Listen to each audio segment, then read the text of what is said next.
एक बंदा जो है पूरे लाहौर के रोड पर एक खौफ की अलामत समझा जाता है। अमीर बलाज कत्ल केस जिसका वो मरकजी मुलजिम था, गिरफ्तार होता था, जेल तक नहीं पहुंचता था। और इस मरतबा भी ऐसे ही हुआ और वो अपने साथियों की ही जो है, जिनको वो अपना दोस्त समझता था, उन्हीं की फायरिंग से हलाक हो गया। बड़े ड्रामाई अंदाज में उसको जो है गिरफ्तार किया गया है। वो दुबई गया हुआ था, तो इंटरपोल के जरिए वो किसी शादी की दावत में गया हुआ था, वहाँ से उसको गिरफ्तार किया गया। क्या सीसीडी ने उसे जो है मुबैना तौर पर हलाक किया है या उसके अपने साथियों की फायरिंग से हलाक हुआ है? इस हवाले से मजीद भी बताइएगा।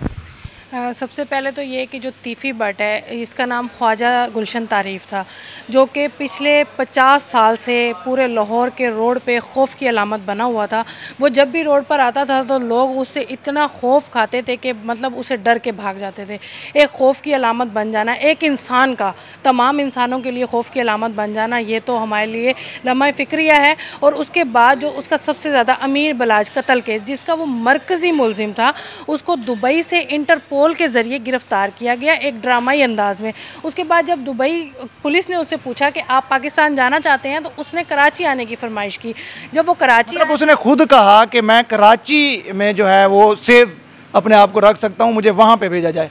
ये तो उसके बाद फिर ये बताएं, ये जो जैसे ही कराची में पहुँचा है, फिर वहाँ पे किसने राब्ता किया है कि हम यहाँ पे लेकर आते हैं? तो ये मज़ीद भी आगे बताइएगा।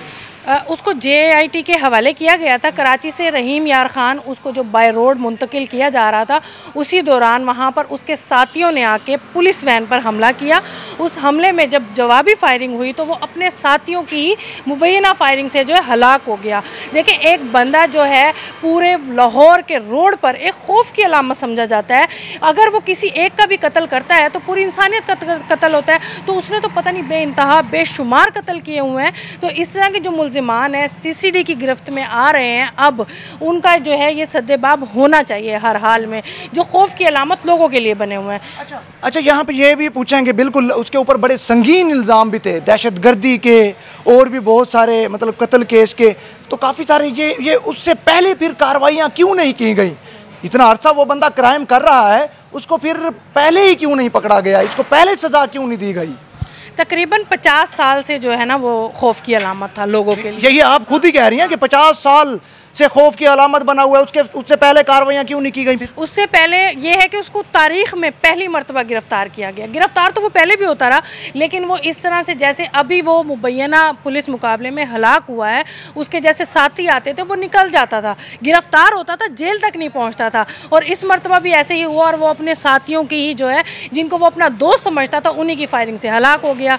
देखिए, बुरे का अंजाम हमेशा बुरा होता है। वो लोगों के लिए खौफ की अलामत बना। उसने वहाँ पर जो है डकैती के केसेस किए। सबसे बड़ा जो उसने कत्ल का जो मुजरिम होता है, वो तो यहाँ पर भी उसकी माफ़ी नहीं है और अल्लाह के यहाँ भी माफ़ी नहीं है। अच्छा, इसका मतलब उसका पूरा एक गैंग है और गैंग चला रहा है पीछे। अगर वो दुबई में भी था तो पीछे उसका सारा कुछ हैंडलिंग कर रहे थे लोग, एक पूरा गैंग है इस पर।